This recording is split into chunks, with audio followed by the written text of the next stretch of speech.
አዳዲስ የሲቪል ማህበረሰብ ድርጅቶች ወይም ሴሶች ብዙ ጊዜ የሚጀምሩት በትላልቅ ራዕይ እንደሆነ እናውቃለን። ነገር ግን ብዙ ጊዜ የሚያጋጥማቸው ትልቅ ፈተና ምንድን ነው? የሀሳብ እጥረት አይደለም።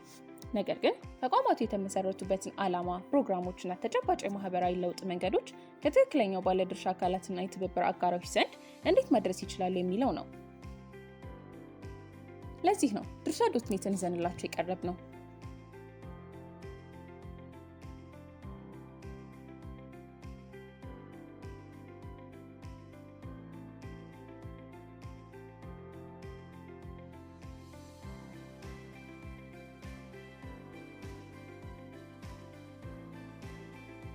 ድርጅቱ ያከናወናቸውን ጥናቶች፣ የምርምር ግኝቶች፣ የተሟጋችነት ወይም የውትወታ ስራዎች፣ ሪፖርቶች በድርሻ.ኔት ላይ በማስቀመጥ ለድርሻ ቤተሰብ ተደራሽ ማድረግ ይችላሉ።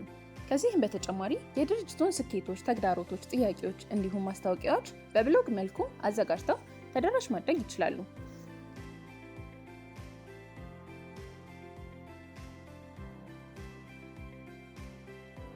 እንዴት ዜና፣ ኒውስ ወይም መጣጥፍ ብሎግ ድርሻ.ኔት ላይ ማሳተም እንደሚችሉ እንመልከት። በቅድሚያ ወደ ዳሽቦርዶ ለመግባት ሎጊን ያደርጋሉ። ከዚያም በመቀጠል ኒውስ ወይም ብሎግ የሚለውን አማራጭ እንነካለን። ከዚህም በመቀጠል ክሬት ኒውስ ወይም ብሎግ የሚለውን እንነካለን። በመቀጠል የእርስዎን የዜና ወይም የመጣጥፍ አይነቱን ታይፕ ይመርጣሉ። ከዛ በመቀጠል ርዕስ ታይትል ያስቀምጣሉ። በመቀጠልም ካሉት ዝርዝሮች ውስጥ የኒውስ ወይም የብሎግ ካታጎሪን ይመርጣሉ። ከዚያም ለአንባቢያን ያዘጋጁትን ጽሑፍ ዲስክሪፕሽን በሚለው ቦታ ያስቀምጣሉ። ከዚያም በመቀጠል ካዘጋጁት ጽሑፍ ጋር የሚገናኝ ሀሳብ ያለው ኢሜጅ ያስቀምጣሉ። አሊያም ጀነሬት ኢሜጅ ዊዝ ኤአይ የሚለውን ምርጫ በመምረጥ አርቲፊሻል ኢንተለጀንስን ተጠቅመው ኢሜጅ መፍጠር ይችላሉ።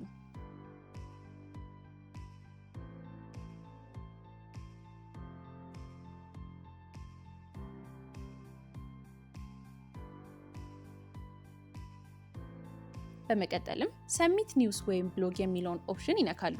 ይህንንም ካጠናቀቁ በኋላ በድርሻ መድረክ አስተዳዳሪዎች ተገምግሞ ወዲያውኑ የሚሰራጭ ይሆናል። በድርሻ.ኔት ላይ ኒውስ ወይም ብሎግ በዚህ መልኩ ማሳተም ይችላሉ። በቅርቡ ያቀዱት ስልጠና ወይም የውይይት መድረክ አለ? እንግዲያውስ ሰዎችን እንዴት ለመጋበዝ አስበዋል? በድርሻ.ኔት አማካኝነት ፕሮግራሞትን በቀላሉ እንዴት ማስተዋወቅ እንደሚችሉ እንመልከት። በቅድሚያ ወደ ዳሽቦርዶ ለመግባት ሎጊን ያደርጋሉ። በመቀጠልም ኢቨንትስ የሚለውን አማራጭ ይነካሉ።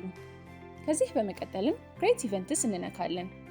ከዛን ያሰቡት ፕሮግራም በአካል ኢንፐርሰን ነው ወይም ደግሞ በበይነ መረብ ኦንላይን ነው ወይስ ሁለቱንም ያቀፈ ሃይብሪድ የሚለውን አማራጭ ይመርጣሉ።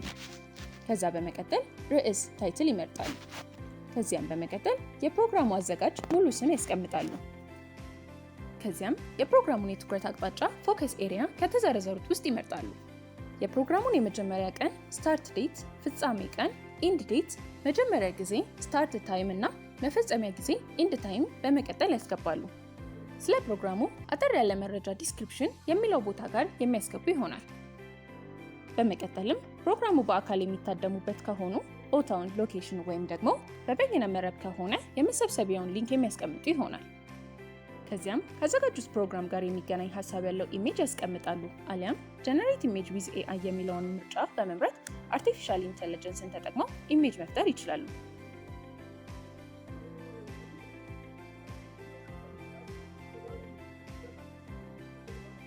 በመቀጠልም ሰሚት ኢቨንትስ የሚለውን ይነካሉ።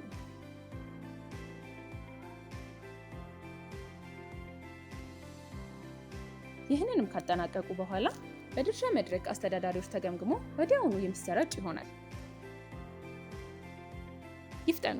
የድርጅቱን ዓላማ፣ ፕሮግራሞችና ተጨባጭ የማህበራዊ ለውጥ መንገዶች ከትክክለኛው ባለድርሻ አካላትና የትብብር አጋሮች ዘንድ አሁኑኑ ተደራሽ ያድርጉ።